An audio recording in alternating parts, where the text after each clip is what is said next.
Hello दोस्तों, wind driver in the tongue dynasty के episode 5 को शुरू करने से पहले अगर आपने इसका पिछले एपिसोड नहीं देखा तो क्या कर रहे हो यार। डिस्क्रिप्शन में लिंक मिल जाएगा, पहले जाकर उसे देखिए। दोस्तों, एपिसोड शुरू करने से पहले मैं आप सभी को बताना चाहता हूँ कि हम हमारे हीरो का नाम चेंज करने वाले हैं, जिसका नाम होगा ज़ो फेंग। तो चलिए शुरू करते हैं। एपिसोड की शुरुआत आग की लपटों से घिरी लो फैमिली की हवेली से होती है, जब हमारे बेचारे होंग को पता चलता है कि लो फैमिली पूरी तरह खत्म हो चुकी है, यानी कि उसकी प्यारी च्यूटोंग भी अब इस दुनिया में नहीं रही। तो वो फूट फूट कर रोना शुरू कर देता है। उसकी हालत देखकर ज़ो फेंग कहता है, ये लोग अपने पूर्वजों के लिए प्रार्थना करने वाले थे, पर किसने सोचा था कि इन पर हमला हो जाएगा और ये खुद किसी के पूर्वज बनकर रह जाएंगे। इसका मतलब वो सब इसी आग में जलकर खत्म हो गए हैं, शायद तुम्हारी च्यूटोंग भी। लेकिन हमारा होंग तो च्यूटोंग से सच में काफी ज्यादा प्यार करता था, यहाँ तक कि वो इतना बड़ा पागल मजनू था कि वो तो उसके लिए आग में कूदने के लिए भी तैयार हो जाता है। होंग रोते हुए कहता है, बिग ब्रदर, मुझे कुछ भी करके च्यूटोंग को बचाना ही होगा।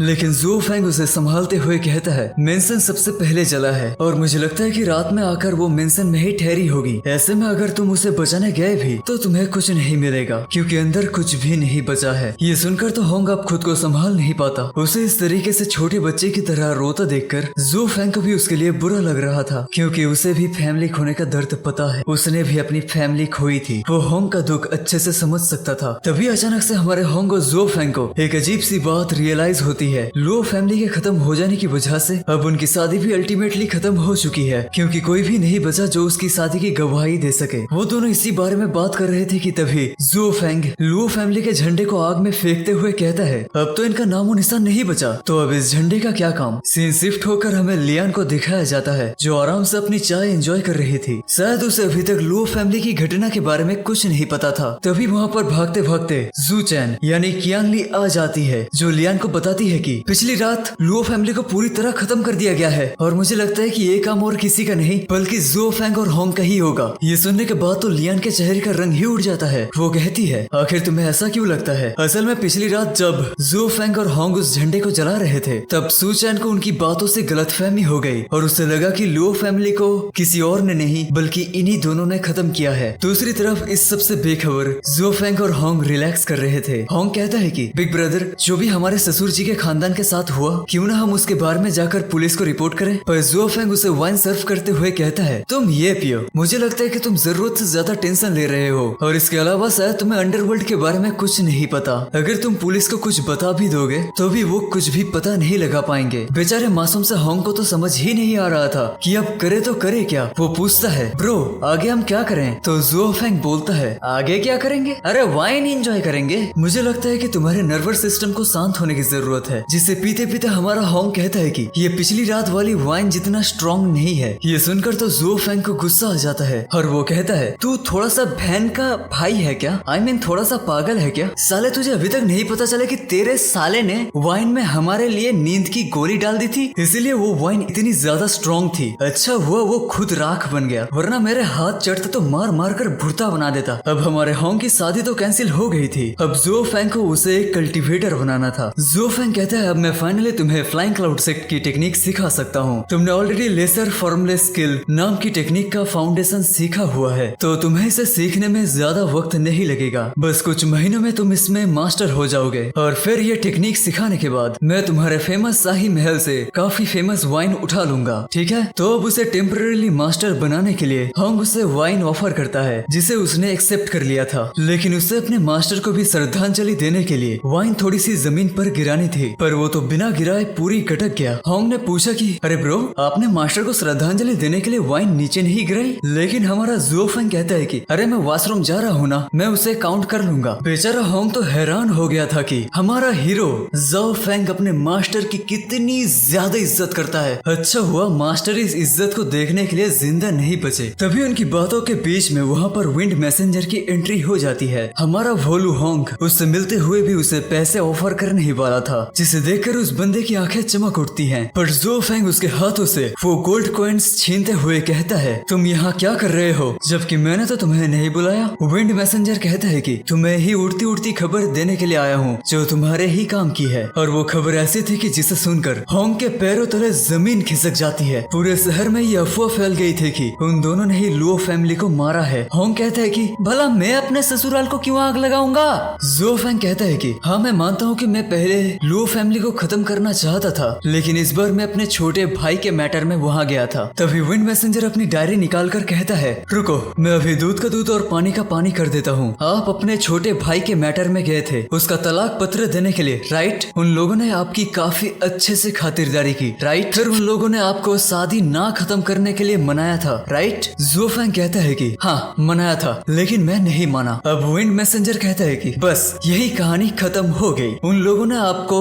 मनाने की कोशिश की और आप गुस्से हुए, आपने मना किया, दोनों के बीच लड़ाई हुई और आपने पूरी लुओ फैमिली का सफाया कर दिया। भला तुम्हारे 10 सालों का गुस्सा लुओ फैमिली जैसे बेचारी फैमिली कैसे झेल पाती? तुम तो औसम हो। ये बोलकर वो वहाँ से 9-11 हो जाता है और हमारा ज़ुओ फेंग मन ही मन में कहता है कि साले एक बार मिल जा तो तेरी हड्डियां पसलियां सारी गिन गिन कर तोड़ूंगा। इधर दूसरी तरफ लियन को अभी भी यकीन नहीं हो रहा था कि ज़ुओ फेंग और होंग ने पूरे लुओ फैमिली का मर्डर किया होगा। लियन कहती है कि मुझे लगता है कि सिस्टर इन लॉ आपको और अच्छे से इन्वेस्टिगेट करना चाहिए। ज़ू चैन कहती है कि तुम्हें लगता है इस बार मैं गलत हूँ, जबकि हर बार मेरी सारी इन्फॉर्मेशन सही होती है। वैसे भी ये तुम्हारे ऊपर है, मानना है मानो, नहीं मानना मत मानो। हमारे टिएनसेन सेक्ट की तरफ से तुमसे गुजारिश है कि जल्द से जल्द यांगजो से निकल जाओ, यहाँ पर बहुत बड़ी तबाही होने वाली है। उसके जाने के बाद लियान का चेहरा और भी ज्यादा गंभीर हो जाता है क्योंकि उसे वहाँ पर टियान होंग का एहसास हो गया था। लियान टियान होंग से कहता है कि ज़ुओ फेंग और होंग तुम उनका पीछा कर रहे हो ना? टियान होंग कहता है कि तुम जितनी दिखती हो उससे कई ज्यादा चालाक हो, तुम्हारी बातों से लगता है कि तुम उन दोनों को जानती हो। लियान कहता है कि वो दोनों मर्डरर्स नहीं है ना? इन सब के पीछे तो तुम हो, सही बोला ना मैंने? पर वो ना एक्सेप्ट करता है ना ही इनकार, बस ये कहता है वो दोनों मर्डरर है या नहीं। मुझे नहीं लगता कि अब ये मैटर करता भी है। दूसरी तरफ खुद पर मर्डर का इल्जाम लगने के बाद हमारा होंग तो खुद को संभाल ही नहीं पाता और वो बेहोश हो गया। हमारा ज़ुओ फेंग उसे थप्पड़ मारकर कह रहा था, अबे अभी बेहोश होने का वक्त नहीं है, हमें जल्द से जल्द यहाँ से फूटना होगा। वो दोनों वहाँ से निकल भी पाते उससे पहले ही उन पर हमला हो गया। ये एक टोकन नाइफ था जो उन्हें लगते लगते बचा। नीचे झाँक देखते हैं तो पता लगता है कि ये लोग लॉर्ड गुआन के सोल्जर्स हैं। तभी वहाँ पर एल्डर मुरोंग के आदमी भी आ जाते हैं जो उन्हें यमन पैलेस ले जाने वाले थे और इसी चक्कर में उन दोनों ग्रुप्स के बीच में बहस हो जाती है। उन चारों सोल्जर्स को आपस में बहस करते देखकर ये दोनों मौका पाकर वहाँ से निकलने की तैयारी कर रहे थे, लेकिन इससे पहले कि ज़ुओ फेंग खिड़की से कूद पाता उसका रास्ता रोक लेता एक हट्टा कट्टा इंसान। पता लगता है कि इस बंदे का नाम है टांग सांडाओ, लेकिन लोग इसे किंग ऑफ हेल कहते हैं। किंग ऑफ हेल इम्प्रेस होकर कहते हैं, तुम दोनों ने क्या ही काम किया है, मैं चाहता हूँ कि तुम दोनों अब मेरे साथ ताईहंग माउंटेन जाकर रहो। मैं तुम्हें स्पेशली इनवाइट करता हूँ अपनी टीम ज्वाइन करने के लिए, बदले में मैं इन सोल्जर्स से तुम्हें बचा लूंगा। तभी वो सोल्जर्स आकर कहते हैं, खबरदार अगर हमारे गुनहगार को ले जाने की कोशिश की तो। और फिर वो सोल्जर्स और किंग ऑफ हिल आपस में फाइट करने लगते हैं, जहाँ एक ही हमले में किंग ऑफ हिल ने उन सोल्जर्स की बोलती बंद कर दी। दूसरी तरफ एक सोल्जर उन दोनों को पकड़ने ही वाला था कि ज़ुओ फेंग होंग को अपनी पीठ पर बैठाकर फिर से वहाँ से निकल जाता है। जाते जाते उसने दरवाजा उस सोल्जर के मुंह पर फेंक के मारा था, जिससे उस सोल्जर का चेहरा ही बिगड़ गया। ज़ुओ फेंग फाइट के बीच में पीनट्स का इस्तेमाल करके एक बंदे के गले में पीनट्स ही फंसा देता है और दूसरे के हमले से बचते बचते होंग के पाप से उसके खानदान को खत्म करने ही वाला था। बेचारे को इतना जोरदार किक लगता है और फिर जैसे ही ज़ुओ फेंग सीधा खड़ा होता है, होंग के सर से बेचारे को एक और जोरदार टक्कर लगती है। अब वो दोनों सोल्जर्स तलवारों के साथ उन पर हमला करने लग जाते हैं और तभी एंट्री होती है किंग ऑफ हेल की, जो अपने कमाल के शॉर्ट टेक्निक से उन सोल्जर्स को हराने लगता है। दूसरी तरफ हम लियान को देखते हैं जो अब तक सारी कड़ियों को मिलाकर पता लगा लेती है कि तियान होंग यहाँ पर कोई साजिश कर रहा है। लियान कहती है, तुम ही बैंडेड से हमला करवा रहे हो ना इस रेस्टोरेंट में? तुम जानबूझकर उन लोगों पर हमला कर रहे हो जिन्हें night falling star shot technique आती है। तुम चाहते हो कि सारी दुनिया से वो लोग मिट जाए जिन्हें भी ये टेक्निक आती है, ताकि तुम अकेले इसके मास्टर बनकर रह सको। लियान ने तियान होंग के प्लान को इतनी अच्छे से प्रेडिक्ट किया कि ये सुनकर वो भी हैरान हो जाता है। यहाँ पर हमें अंदाजा लगता है कि हो सकता है हमारे ज़ुओ फेंग के मास्टर को मारने वाला कोई और नहीं बल्कि इसका मास्टरमाइंड तियान होंग ही है। लियान की बातों से तियान होंग गुस्से में आकर अपनी स्वॉर्ड निकालते हुए लियान पर एक जबरदस्त स्लैश अटैक कर दिया, पर लियान तो इसके लिए पहले से ही तैयार थी, इसलिए वो भी उसकी स्लैश का जवाब एक जबरदस्त स्लैश के साथ देती है। दोनों ने ही अपनी फाइट को इंटेंस कर लिया था, दोनों के मूव्स एक जैसे ही कमाल के थे, इसलिए दोनों एक दूसरे को काफी कड़ी टक्कर दे रहे थे। तियान होंग काफी लंबे समय से nightfall star reverse shot technique को प्रैक्टिस कर रहा था, जिस वजह से अभी वो काफी इंप्रूव कर चुका है इस टेक्निक में, इसलिए वो लियान के मास्क पर एक छोटा सा कट लगाने पर कामयाब रहा, जिससे उसने साबित किया कि वो उससे काफी ज्यादा ताकतवर है। दोनों ने ही अपनी पूरी ताकत का जोर लगाकर एक दूसरे पर एक जानलेवा अलावा स्ट्राइक थ्रो कर दिया। ये स्ट्राइक आपस में टकराते ही एक जबरदस्त ब्लास्ट होता है और उसके साथ टियानहोंग होश में आ गया था। तभी हमें पता चलता है कि अब तक हमने जो फाइट देखी वो टियानहोंग के दिमाग में चल रही थी। वो सारे मूव्स को कैलकुलेट कर रहा था, इसीलिए वो बिना हमला किए वहाँ से चला जाता है। रेस्टोरेंट के अंदर फाइट अब कॉमेडी सीन बन गई थी। जू फेंग बड़े फनी अंदाज से उन स्वॉर्ड्समैन को हरा रहा था। बिना किसी हथियार के उन्होंने लड़ते लड़ते फिर से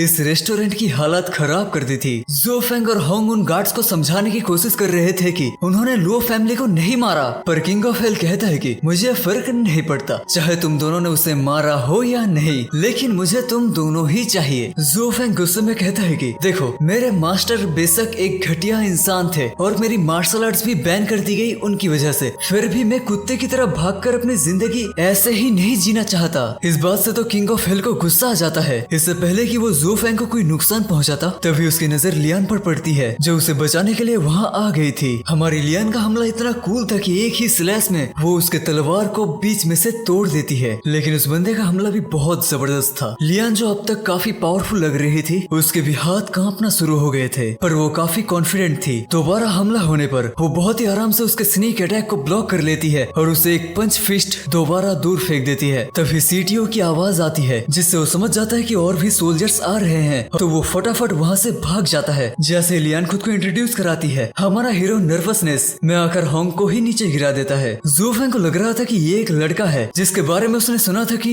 स्वॉर्ड जीनियस नाम से फेमस है। लियान जू फेंग से कहती है कि इतनी क्रिटिकल सिचुएशन में भी तुमने उस बैंडेट को ज्वाइन नहीं किया, तुम काफी इंटरेस्टिंग हो। जू फेंग इमोशनल होकर कहते हैं कि अब आपको क्या बताऊं स्वॉर्ड जीनियस, हमें फंसाया जा रहा है, हम दोनों को माफ कर दीजिए, लेकिन लो फैमिली को मारने में हमारा कोई हाथ नहीं। लियान कहती है कि मैं जानती हूँ आप लोग मर्डरर्स नहीं हैं, लेकिन बेवड़े जरूर हैं। अभी मार्शल वर्ल्ड आप लोगों के लिए बिल्कुल भी खतरे से खाली नहीं है, आप लोगों को जल्द से जल्द यहाँ से निकलना होगा। ये देखकर वो दोनों भी हैरान थे, जब पूरी दुनिया उनके खिलाफ है, ये बंदा उनके साथ है। लियान उनसे वादा करता है कि वो उन्हें बचाने में उनका साथ देगी, तो और क्या, ये दोनों भी उसे खुशी खुशी अपना भाई मान लेते हैं। सीन यहाँ से चेंज होता है और 10 साल बाद हमें च्यूटोंग को दिखाया जाता है, जो काफी ज्यादा खूबसूरत थी। उसने अपना ब्रेक थ्रू कम्प्लीट करके अपना लेवल बढ़ा लिया था। उसका ऑरा काफी जबरदस्त लग रहा था। अपनी कल्टीवेशन के बाद च्यूटोंग सीधा जाती है लियान के फादर के पास, जो कि उसके मास्टर थे। च्यूटोंग कहती है कि आपका बहुत बहुत शुक्रिया, आपने मुझे 10 सालों तक तियानसन मार्शल आर्ट्स को प्रैक्टिस करने की मौका दिया। पर यहाँ उसके मास्टर उसे एक लेटर देते हैं, जिसे पढ़ने के बाद च्यूटोंग के पैरों तले से जमीन खिसक जाती है। इस लेटर में यही लिखा था कि जू फेंग और होंग ने पूरे लो फैमिली को मार दिया ताकि वो च्यूटोंग से अपनी शादी तोड़ सके। अपनी फैमिली के मरने की खबर सुनने के बाद च्यूटोंग खुद को संभाल नहीं पा रही थी। उसे लग रहा था कि उसे हासिल करने के लिए होंग ने ये नीच हरकत की, अब वो उसे जिंदा नहीं छोड़ेगी। अब अपनी फैमिली की मौत का बदला वो होंग से जरूर लेगी। और इसी के साथ हमारा ये एपिसोड यहीं पर खत्म हो जाता है। इसका नेक्स्ट एपिसोड बहुत ही जल्द आ जाएगा। चैनल को सब्सक्राइब करके रखना बिल्कुल मत भूलना। Bye bye.